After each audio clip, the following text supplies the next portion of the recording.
समृद्धि भनेको केवल अग्ला भवन, पक्की सडक वा आधुनिक बजार मात्र होइन। समृद्धि भनेको स्वच्छ वातावरण, शिक्षित नागरिक, अवसरयुक्त समाज र आफ्नो ठाउँप्रतिको गर्व हो, जहाँ हरेक नागरिकले सुरक्षित महसुस गर्न सक्छन्, अवसरहरू सबैका लागि खुला हुन्छन् र समाजमा सद्भाव र सहकार्य हुन्छ। त्यही नै वास्तविक समृद्धि हो। यदि समृद्धि यति व्यापक कुरा हो भने के यो आफै आउँछ त? होइन। त्यसका लागि दायित्व आवश्यक पर्छ। दायित्व भनेको अरूले गरिदिन्छन् भनेर पर्खनु होइन, आफूले गर्न सक्ने सानो कामबाट नयाँ परिवर्तनको सुरुवात गर्नु हो। म अहिले 16 वर्षकी भएँ र हाल कक्षा 11 मा अध्ययनरत गर्दैछु। उमेर सानो होला तर सोच सानो हुनु हुँदैन। म अहिले सिक्दैछु र भोलिको जिम्मेवारी वहन गर्न तयार हुँदैछु, किनकि समृद्ध तुलसीपुर सरकारको मात्र होइन, मेरो पनि दायित्व हो। म यहाँ मेरो भनेर बोल्दै गर्दा केवल म एक्लैको मात्र होइन, हामी सबै तुलसीपुरवासीको दायित्वको प्रतिनिधित्व गरिरहेको छु। समृद्ध तुलसीपुरको कुरा गर्दा केवल भोलिको कल्पना मात्र होइन, आजको वास्तविकतालाई पनि स्वीकार गर्नुपर्छ। पछिल्ला केही वर्षहरूमा तुलसीपुर तीव्र रूपमा विस्तार भएको छ, जनसङ्ख्या बढेको छ, सडक र संरचना बढेका छन्, तर त्यससँगै समस्याहरू पनि बढेका छन्।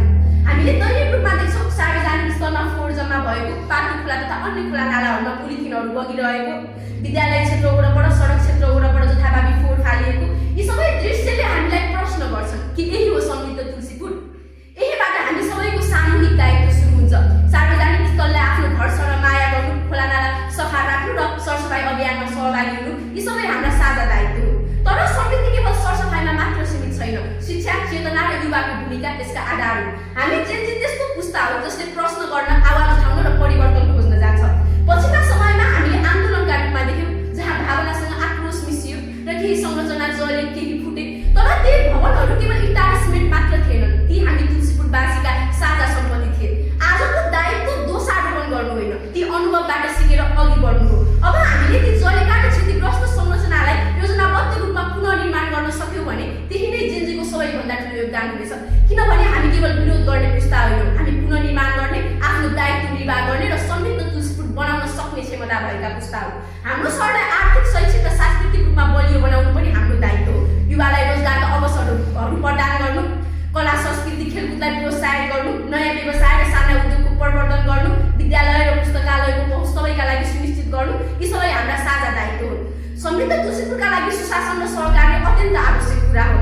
स्थानीय सरकार, निजी क्षेत्र र नागरिक बीच सहकार्य र विश्वास भयो भने योजनाहरू केवल कागजमा मात्र सीमित रहँदैनन्, व्यवहारमा पनि देखिन्छन्। कर तिर्ने नागरिकको कर्तव्य, पारदर्शिता र जवाबदेहिता राज्यको दायित्व, यी दुवै कुरा सन्तुलित भए मात्र समृद्धि सम्भव छ। यसै सन्दर्भमा मैले यति भन्न चाहे, समृद्ध तुलसीपुर कुनै टाढाको सपना होइन, यो आजैबाट सुरु हुने सानो परिवर्तन, सानो जिम्मेवारी र ठुलो प्रतिबद्धताबाट साकार हुन सक्ने सपना हो। हामीले आफ्नो शहरलाई माया गर्ने, प्रकृतिलाई जोगाउने र आफ्नो दायित्व निर्वाह गर्न सक्ने हो भने तुलसीपुर अवश्य पनि सुन्दर, समृद्ध र उदाहरणीय शहर बन्नेछ। आउनुहोस् आज यस मौसमको साक्षीमा हामी सबैले एउटा प्रतिज्ञा गरौँ, समृद्ध तुलसीपुर बनाउने दायित्व म, तपाईँ, हामी सबैको हो। अन्त्यमा सभापति महोदय, यो निर्धारित 5 मिनेटको सीमा अवधिभित्र कहाँ पो तुलसीपुरको समृद्धिलाई खुसीको आयतनमा नाप्न सकिन्छ र अनि एकैपल्ट जिम्मेवारीको इँटा पनि कहाँ पो चास्न सकिन्छ र? त्यसैले आउनुहोस्, तपाईँ हामी सबै मिली समानता, स्वतन्त्रता, सभ्यता र सुशासनको घर बनाऊ, जहाँबाट तुलसीपुरले इतिहासकै स्वर्णिम मुहार फेरोस्। धन्यवाद।